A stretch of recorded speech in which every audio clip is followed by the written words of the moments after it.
Elaina from Illinois asks, "Hi, Mean Counselor. How do I deal with the fear of the unknown or uncertainty about the future? I could really use your directness here."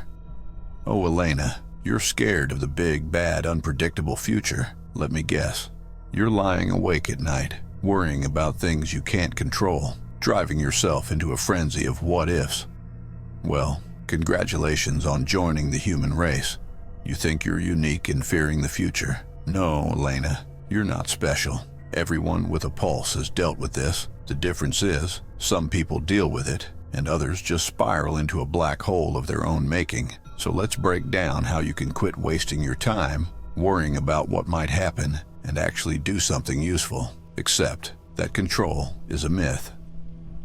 Listen carefully. You don't control the future at all. I don't care how many vision boards you've got, or if you keep manifesting success every morning. The future is out of your hands, end of story. Accept it.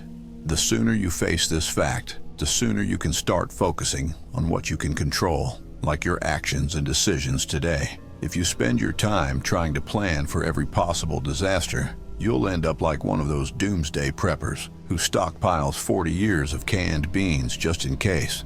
Doesn't sound like a happy life, does it?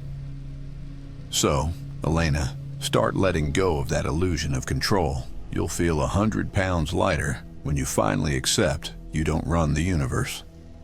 Start making small decisions. Oh, you're paralyzed by fear of the unknown, are you? Then let me ask, when was the last time you actually made a decision? I'm not talking about deciding what you're having for lunch. I mean real choices. People who live in fear of uncertainty usually have a habit of not making decisions because, guess what? They're waiting for guarantees. But here's the thing.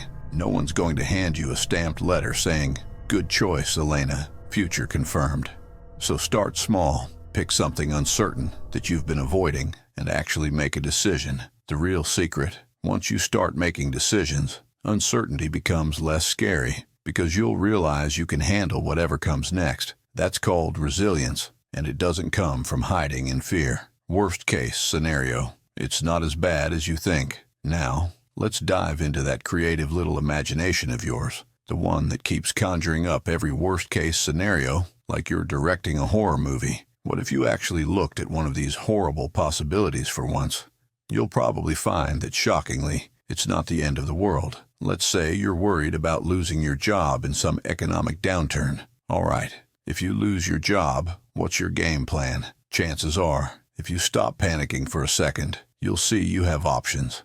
You could find a new job, start freelancing, or make whatever adjustments necessary to survive. The thing is, humans adapt. We've been doing it for a while now, so instead of sitting around shaking at the idea of something bad may be happening, try making a plan for it. You'll probably realize it's not nearly as catastrophic as your fear makes it out to be. Use your energy on what matters today. You're over there, draining yourself with all that worrying. Here's a reality check. Fear sucks the life out of you. All that mental energy you're wasting on what might or might not happen could actually be used to build something useful right now. Instead of dwelling on the what-ifs, try asking yourself, what can I do today that'll actually benefit my future? You want to be more stable financially? How about saving a little money instead of thinking about all the ways you could lose it? Want a better career? How about getting a new skill under your belt instead of being terrified of job instability?